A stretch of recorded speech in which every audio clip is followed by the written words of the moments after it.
शुरुआत करेंगे ऑपरेशन सिंदूर के साथ, जिन दहशतगर्दों ने भारत के निर्दोष लोगों की हत्या की, महिलाओं का सुहाग छीना, उन दहशतगर्दों को नाम से मिटाने का काम भारत की सेना ने दरमियानी रात 6 और 7 मई को किया है। पाकिस्तान के भीतर, पाकिस्तान में बैठे दहशतगर्दों को कल रात खत्म किया गया भारत की आर्मी की ओर से, आर्म्ड फोर्सेस की ओर से। 24 जगहों पर मिसाइलें दागी गई, 24 की 24 सफलतापूर्वक टारगेट पर गिरी और आतंक के एक एक दहशतगर्द का नामो निशान खत्म करती हुई चली गई। पाकिस्तान में बैठे आतंक और आतंक के आकाओं को इस सबसे बड़ी चोट पिछले कई दशकों में लगी है और इस भारतीय सेना की कामयाबी पर पूरे देश में खुशी का माहौल है। अलग अलग जगहों से आ रही तस्वीरें बता रही हैं कि पहलगाम आतंकी हमले के बाद मिला पाकिस्तान को यह जवाब भारत के लिए कितना अच्छा है और भारत की आर्मी के साथ साथ पूरा देश आज काफी खुशी मना रहा है दहशतगर्दों को निस्तनाबूद करते हुए। सीधा रुख करेंगे, हमारे साथ एक खास मेहमान जुड़ चुके हैं, ज्यादा बातचीत और उनसे और भी समझेंगे इस जो भारतीय सेना ने हमला किया है, आतंकवादियों को निशाना बनाया है, उस हमले को लेकर क्या कुछ कहना है उनका। हमारे साथ retired major general Ranjit Singh ji जुड़ गए हैं। बहुत स्वागत है आपका रणजीत सिंह जी जनता टीवी पर। जय हिंद जनता टीवी को। जय हिंद सर। भारत ने एक ऐसी कार्रवाई की है पाकिस्तान में बैठे उन आकाओं पर जो दहशतगर्द फैलाते हैं भारत में और भारत के लोगों को मारते हैं। करीब 15 दिनों के बाद भारत ने वो कार्रवाई की जिसकी पाकिस्तान ने कभी उम्मीद कल्पना भी नहीं की थी। जो एक कार्रवाई कल हुई है सर, इसे आप किस तरह से देखते हैं? कितनी बड़ी उपलब्धि, सामरिक तौर पर भी पिन पॉइंटेड निशाने और सभी जगहों पर सफलता। हाँ गौतम जी, देखिए जनता टीवी को मेरा बहुत बहुत धन्यवाद। जैसा जब भी प्राइम मिनिस्टर ने तीनों चीफ की मीटिंग ली, फिर इंडिविजुअली एक एक को बुलाया, तभी इंडिकेशन हो गया था कि यस, ये भी तैयारियां चल रही है, इसमें कोई दो राय नहीं है, सर्जिकल स्ट्राइक बड़े लेवल पर होगी। और फिर प्रधानमंत्री ने खुद एड्रेस किया कि स्ट्राइक होगी, टाइम, जगह और मेथड वो आर्मी, नेवी, एयरफोर्स चुनेंगे। इससे क्लियर कट इंडिकेशन था कि आर्मी कोई बड़ा करने वाली है। हाँ, यह है कि पहले 10 दिन के बाद दी, फिर 12 दिन, अब वाली 15 दिन के बाद हुई है। लेकिन जो पिन पॉइंटेड स्ट्राइक बहुत मेटिकुलस प्लानिंग के साथ की है, फौज जो है ना, सैल्यूट के हकदार है। I am telling you, strong leadership and तीनों चीफ को हमारी तरफ से बहुत बहुत बधाई है, देयर इज नो डाउट। लेकिन जो थोड़ी सी हमारे से इंटेलिजेंस भूल हुई शुरू में, उसका पूरा हर्जाना अब पूरा कर दिया है। लेकिन अभी भी आर्मी, नेवी, एयरफोर्स को तैयार रहना है, क्योंकि पाकिस्तान गिरा हुआ कुछ भी कर सकता है। हमें अपनी चौकसी बरतनी है। जी मेजर जनरल, ये बताइए कि जिस तरह से जो 9 टारगेट्स को हिट किया गया, जिसमें जो आतंकवादी और इनके आका थे, जो एक तरह से फैक्ट्री थी आतंकवादियों की, उनको जो चोट पहुंचाई गई है, बहावलपुर 100 किलोमीटर अंदर, मुरीद के 30 किलोमीटर अंदर, गुलपुर 35 किलोमीटर अंदर, इसी तरह बरनाला कैंप 10 किलोमीटर अंदर, ये कितनी जो हम अंदर पहुंचे हैं पाकिस्तान में बैठे आतंक के आतंक को खत्म करने के लिए, ये कितनी बड़ी कामयाबी है 100 किलोमीटर अंदर तक जाकर मार के आना। गौतम जी देखिए, पिछली बार सिर्फ बालाकोट में गए थे, अब की बार 4 जगह, 5 आतंकी अड्डे और 4 अंदर पाकिस्तान के अंदर गए, और हर एक में पिन पॉइंटेड अटैक हुआ है। भावलपुर और मुरीद के आप देखिए, उनके मेन हेडक्वार्टर हैं मसूद और हाफिज के, इसलिए उनको पूरा तबाह कर दिया है। ये बहुत बड़ी एक्यूरेसी है। तो स्काल्प मिसाइल और रफाल भी बहुत बहुत बधाई के पात्र है, इसमें कोई दो राय नहीं है, there is no doubt. Scalp हमारा है, और जो रफाल की जो अचीवमेंट, एक भी टारगेट उसने मिस नहीं किया है, ये रफाल की अचीवमेंट है। जी मेजर जनरल, एक और सवाल आपसे। जिस तरह से पाकिस्तान के जो जनरल हैं वो भड़काऊ बयान देते नजर आए पहलगाम आतंकी हमले से पहले, बताया हिंदू मुसलमान अलग हैं, 2 नेशन थ्योरी का उन्होंने जिक्र किया, और एक तरह से भड़काऊ बयान वो देते रहे लगातार। उसके बाद पहलगाम में आतंकी हमला हुआ, धर्म पूछकर मारा गया और फिर कहा गया महिलाओं को कि जाकर बोलिए सरकार से। लेकिन आज जब भारत की तरफ से ब्रीफिंग की गई, जानकारी दी गई सेना की तरफ से ज्वाइंट ब्रीफिंग के दौरान, उस वक्त 2 महिलाएं थीं, एक जो आर्मी की थी, दूसरी जो वायुसेना की थी। एक तरह से संदेश साफ दिया गया, भारत में ना हिंदू ना मुसलमान, सब एक हैं, और एकता की जो मिसाल आज पेश की गई, ये पाकिस्तान को हमेशा याद रहेगी। जी देखिए, प्राइम मिनिस्टर ने हमेशा कहा है हमारे 140 करोड़ देशवासी, उन्होंने कभी भी अलग अलग नहीं किया है। ये एक बहुत बड़ा मैसेज था। Can you hear me? जी जी, आ रही है सर, आपकी आवाज आ रही है। प्राइम मिनिस्टर ने हमेशा ये कहा है 140 करोड़ देशवासी, कभी भी उन्होंने हिंदू मुस्लिम की बात नहीं की। ये तो सिर्फ पहलगाम में जब उन्होंने कहा कि हिंदू है मुस्लिम है हिंदू, तो फिर वहां गोली मारी और फिर बोला कि जाके बता दो मोदी को।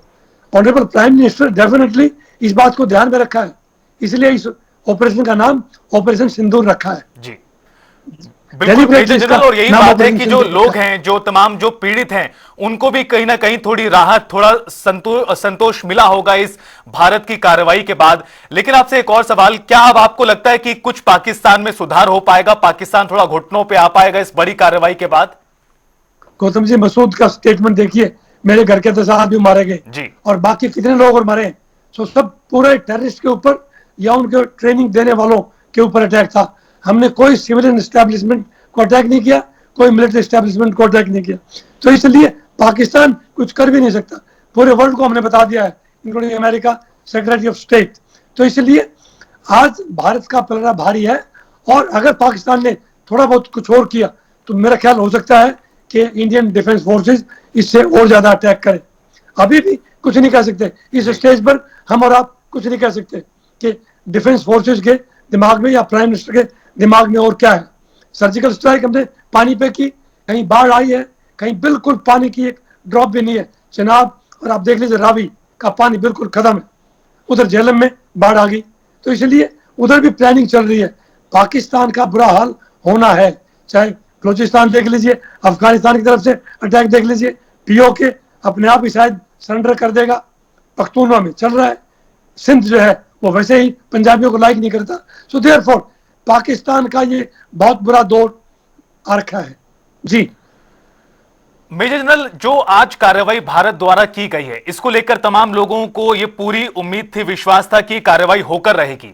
जिस तरह से वक्तव्य सामने आ रहे थे, लोगों की भावनाएं थी, प्रधानमंत्री से लेकर गृह मंत्री से लेकर रक्षा मंत्री, और लगातार इस बात को लेकर तैयारियां चल रही थी। यानी भारत ने अलग अलग मोर्चों पर यह लड़ाई लड़ी है।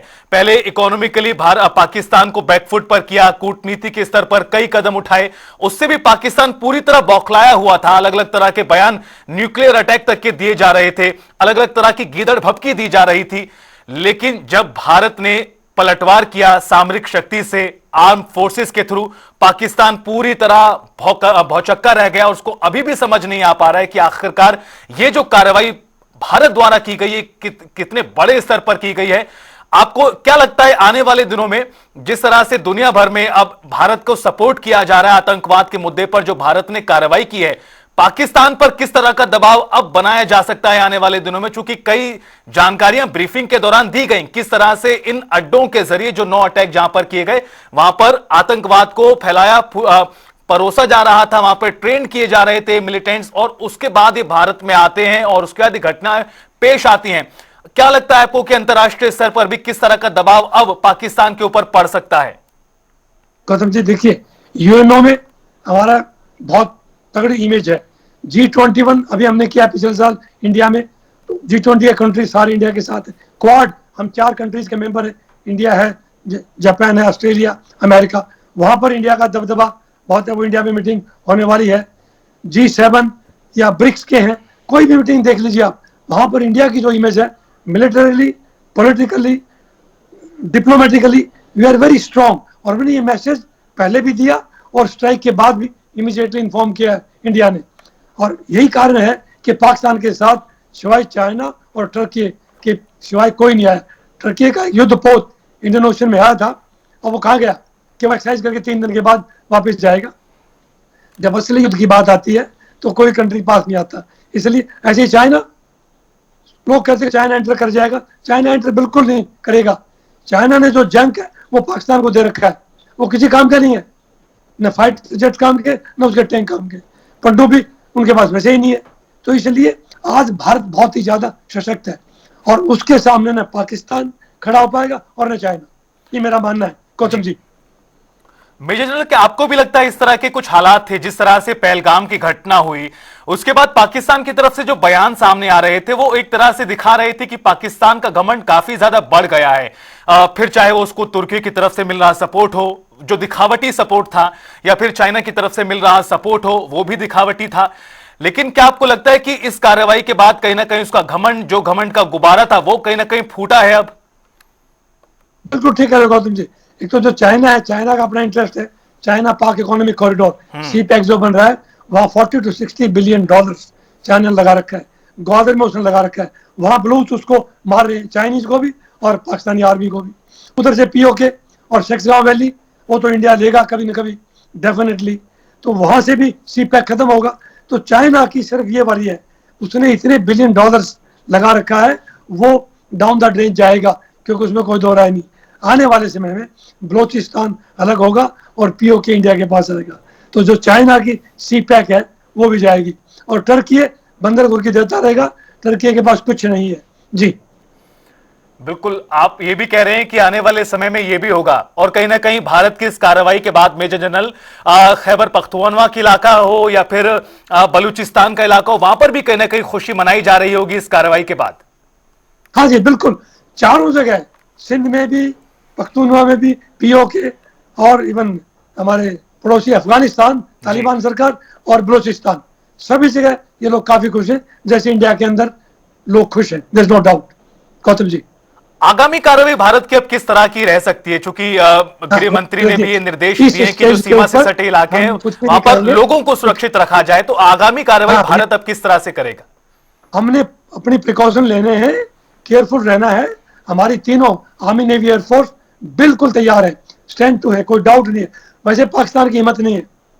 आपने देखिए हमारा जो स्कल्प मिसाइल है वो बिल्कुल हिट किया। जहां जहां हमने अटैक किए वो किसी भी एक हमारे मिसाइल को रास्ते में रोक नहीं पाए वो। लेकिन उधर से अगर कुछ आएगा तो हमारे पास S-400 है, there is no doubt. Pakistan का ये नहीं कि कोई भी जो है ना आके दिल्ली पर अटैक कर देगा, लेकिन फिर भी हमें केयरफुल रहना है। और भारत की जो तीनों सेनाएं वो सशक्त है, स्ट्रॉन्ग लीडरशिप है, हमें उनके ऊपर बहुत गर्व है। And we salute our defence forces. जय हिंद। मेजर जनरल, और एक वो वीडियो भी वायरल हुआ है काफी ज्यादा जिसका जिक्र आप कर रहे हैं, जो रडार सिस्टम S-400 है। किस तरह से F-16 के 2 विमान भारतीय रडार ने S-400 ने मार गिराए हैं, उसका वीडियो भी काफी ज्यादा वायरल हो रहा है।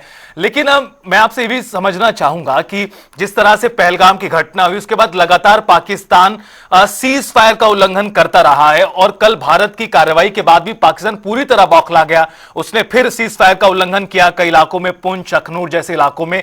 जो इस तरह की कार्रवाई पाकिस्तान द्वारा की जा रही है, कायराना हरकत जो सिविलियंस को टारगेट बनाते हुए की जा रही, इसका भारत किस तरह से और जवाब दे सकता है? क्योंकि लगातार मुंह तोड़ जवाब दिया जा रहा है सीमा पर भी। इस मामले पर, इस मोर्चे पर पाकिस्तान को किस तरह से घेरा जाए? गौतम जी देखिए, पाकिस्तान ने पुंछ में, राजौरी में और मेड एरिया में ये फायरिंग किया है जी। आर्टी फायर भी हुआ है। इंडिया ने उसका मुंह तोड़ जवाब दिया है। हमारे साथ 3 सिविलियंस की डेथ हुई है, लेकिन पाकिस्तान के काफी सैनिक घायल भी हुए और 6-7 की डेथ भी हुई है। ये बंदरगाह की है उसकी, ये वो करता रहेगा कुछ दिन और, देयर इज नो डाउट। लेकिन पाकिस्तान इंडिया के ऊपर अटैक करने के काबिल ही नहीं है। ना उनके पास एम्यूनिशन है, ना उनके पास डीजल पेट्रोल है, और ना उनके पास एयर पावर है। सो देयरफॉर पाकिस्तान टूटने के कगार पे है। 3 या 4 दिन पाकिस्तान इंडिया का अटैक सहन नहीं कर सकता गौतम जी। आर्थिक तौर पर पहले से कमजोर है, सामरिक शक्ति उसकी किस तरह की है वो हम सभी को पता है। उसके बाद भारत की कार्रवाई के बाद भी कहीं ना कहीं पाकिस्तान पूरी तरह लड़खड़ाया हुआ है, बैकफुट पर है। एक और सवाल आपसे मेजर जनरल, इस कार्रवाई के बाद भारत को समर्थन मिला है, इसमें किसी तरह का शक नहीं है। इससे पहले भी लगातार बड़ी बड़े जो देश थे वो भारत को इस कार्रवाई के लिए समर्थन करते रहे हैं। चूंकि भारत ने सिविलियन पर अटैक नहीं किया, आतंकवादियों को निशाना बनाया, ये उसके लिए एक बड़ी उपलब्धि है। और दूसरी तरफ पाकिस्तान और पाकिस्तान के जो कायराना हरकतें हैं, चाहे फिर सीमा पर हो, फिर दहशतगर्दों द्वारा हो, वो आम लोगों को टारगेट करती है। ये एक बहुत बड़ा कहीं ना कहीं फर्क है। संदेश किस तरह का गया है मेजर जनरल भारत की इस कार्रवाई के बाद पाकिस्तान के लिए तो साफ तौर पर, और दुनिया भर के लिए किस तरह से? गौतम जी मेरा अपना विचार ये कि पाकिस्तान के काफी लोग खुश होंगे। हमने किसी पाकिस्तानी सिविलियंस को टच नहीं किया है जी। सिर्फ टेररिस्ट कैंप और उनके हेल्प करने वालों को। तो इसलिए पाकिस्तान की जनता तो वैसे भी इंडिया के साथ है। वो तो बार बार मोदी मोदी बोलती रहती है। पीओके वाले सारे मोदी के भगत है। उधर बलूचिस्तान वाले डेफिनेटली दे वांट सपोर्ट, और उनको सपोर्ट थोड़ी बहुत दी जा रही होगी। तो Balochistan is just matter of time. तो दूसरा बांग्लादेश की तरह आजाद होगा, देयर इज नो डाउट। लेकिन पाकिस्तान के लोग उनके दहशतगर्दों से काफ़ी तंग हैं, टेररिस्ट है वो भी काफ़ी तंग है। और मेरा विचार है इसके बाद टेररिज्म JNK के थ्रू कम होगा। देखिए, गुजरात से कभी टेररिस्ट नहीं आए, पंजाब से कभी नहीं आए, राजस्थान से नहीं आए, JNK से ही क्यों आए? तो जो जनरल रावत ने बात कही थी कुछ टाइम पहले, इंडिया को 2.5 एनिमी फेस करना है, number 1 China enemy, number 2 Pakistan, और 2.5 हमारे अंदर वाले ये हैं जो उनको गाइड करके लाते और हमारे सिविलियंस रास्ता बताते और उनके ऊपर अटैक करवाते। मेरा ख्याल है आगे के बाद, अब के बाद इसके ऊपर एक रोक लगेगी। जी गौतम जी। बिल्कुल, और ये कहीं ना कहीं काफी राहत भरा भी होगा। अब जो भारत ने आतंकवादियों को निशाना बनाया है, उनकी आतंकी फैक्ट्रियों को निशाना बनाया है, इस कार्रवाई के बाद पाकिस्तान क्या कर सकता है मेजर जनरल? क्या वो, चूंकि पूरी तरह से किस तरह की हरकतें उसकी रही हैं पूर्व में वो भी हमने देखी हैं, इस कार्रवाई के बाद किस तरह से अब हालात बदल सकते हैं? गौतम जी वही है, रोएगा कंट्रीज के पास, यूएनओ में जाके रोएगा। वो सिक्योरिटी काउंसिल के 2 साल के लिए परमानेंट मेंबर बनाया है, जी, तो वहां पर जाकर रोया है, लेकिन वहां किसी ने सुनी नहीं। अमेरिका ने अप्रिशिएट किया है, इसराइल ने इंडिया के एक्शन को अप्रिशिएट किया है, क्योंकि हमने सिर्फ टेररिस्ट कैंप को अटैक किया है। और जो आप जयशंकर जी का ट्वीट देखिए, वर्ल्ड को जरूरत है इंडिया को सपोर्ट करने की, जी, हमने सिर्फ टेररिस्ट कैंप को अटैक किए हैं, तो entire world has to appreciate the attack by India on terrorist camp at 9 places. ये बहुत इंपॉर्टेंट बात है जो जयशंकर ने जी की है। जी मेजर जनरल, भारत की इस कार्रवाई से पहले और पहलगाम आतंकी हमले के बाद जो अलग तरह का एक नैरेटिव था, जिसमें अलग अलग तरह की चर्चाएं चल रही थी, लिमिटेड वॉर जैसे शब्द सुनाई दे रहे थे, अलग अलग तरह की कार्रवाइयां, सर्जिकल स्ट्राइक जैसी कार्रवाई का जिक्र हो रहा था कि भारत कर सकता है। लेकिन भारत ने 9 जगहों पर इस तरह से पिन पॉइंटेड टारगेट बनाए और उनको खत्म किया। उसकी तस्वीरें, उसके वीडियोस पूरे देश दुनिया में सर्कुलेट हो चुके हैं। जो भारत की कार्रवाई है, इसे आप कितना सही और सक्षम मानते हैं इस चोट पहुंचाने के लिए आतंकवाद पर? गौतम जी, ये तो बहुत ही सटीक और पिन पॉइंटेड अटैक है 9 प्लेसेस के ऊपर। वैसे प्राइम मिनिस्टर ने तीनों चीफ को बुलाया है। आप देखिए, प्राइम मिनिस्टर ऐसे रोज रोज नहीं बुलाते हैं। इसका मतलब तीनों चीफ अपनी अपनी सेनाओं की गारंटी देके आए हैं कि अगर फुल फ्लेज वार होता है तो we definitely are prepare for that. इसलिए अकेला सिर्फ ये सर्जिकल स्ट्राइक के लिए प्राइम मिनिस्टर ने तीनों चीफ को नहीं बुलाया, CCS की मीटिंग ऐसे नहीं की, CDS को जो बुलाया। सो देयरफॉर ये इंडिया प्रिपेयर्ड था। लेकिन अगर इससे काम चल जाता है तो फुल फ्लेज्ड वॉर की जरूरत नहीं है। गौतम जी, अगले कितने दिन बेहद महत्वपूर्ण है मेजर जनरल इस कार्रवाई के बाद? कितने दिन आपको लगता है कि अभी और ज्यादा हालातों को संभालने में या फिर स्थिति को तनावपूर्ण कम करने में लग सकते हैं? क्योंकि पाकिस्तान गीदड़ भपकी देता रहा है, अभी भी दे रहा है, तो ऐसे में और अगले कितने दिन एहतियात बरतना होगा, अलर्ट रखना होगा? गौतम जी, मेरा ख्याल कुछ दिन के लिए आपके पास खबर आ जाएगी slowly. Let us not go on conclusion नहीं करना चाहिए हमें अभी। प्राइम मिनिस्टर के थ्रू या डिफेंस मिनिस्टर के थ्रू या चीफ्स के थ्रू या उनके मीडिया के थ्रू अगले 5-7 दिन के अंदर पिक्चर और क्लियर आ जाएगी। जी, एक आखिरी सवाल और मेजर जनरल मेरा आपसे, काफी समय से इंतजार था इस कार्रवाई का, आखिरकार अब वो हो चुकी है। भारत ने अपनी सभी मोर्चों पर तैयारियां की हैं, सभी आर्म्ड फोर्सेस को, फिर चाहे वो नेवल हो, एयरफोर्स हो, आर्मी हो, सभी को तैयार किया है। आज देश भर में मॉक ड्रिल का आयोजन भी होगा। भारत अपनी तैयारियां मुकम्मल कर रहा है, चूंकि पाकिस्तान अगर ऐसी जरूरत करता भी है तो उसको मुंह तोड़ जवाब आगे भी दिया जाए। क्या आपको लगता है कि आगे भी इस तरह की कार्रवाई हो सकती है? हाँ गौतम जी, बिल्कुल ठीक कहा आपने। ये अभी कोई कंक्लूजन नहीं है कि इसके बाद खत्म है। प्राइम मिनिस्टर के माइंड को हम और आप नहीं जानते। सो देयरफॉर उन्होंने तीनों चीफ से क्या बात की है, ये फर्स्ट फेज है या ये अल्टीमेट था, नोबडी कैन से एनीथिंग। इसलिए आगे भी कुछ हो सकता है उनका टेररिस्ट कैंप कोई बचा हो। और हमारे पास पूरा सटीक इंफॉर्मेशन है, हमारी इंटेलिजेंस के मुताबिक अगर ये है तो हो सकता है कुछ रिपीट हो आने वाले समय में। जी बिल्कुल। और मेजर जनरल, इसी के साथ आपका बहुत शुक्रिया हमारे साथ जुड़ने के लिए, अपना कीमती समय देने के लिए।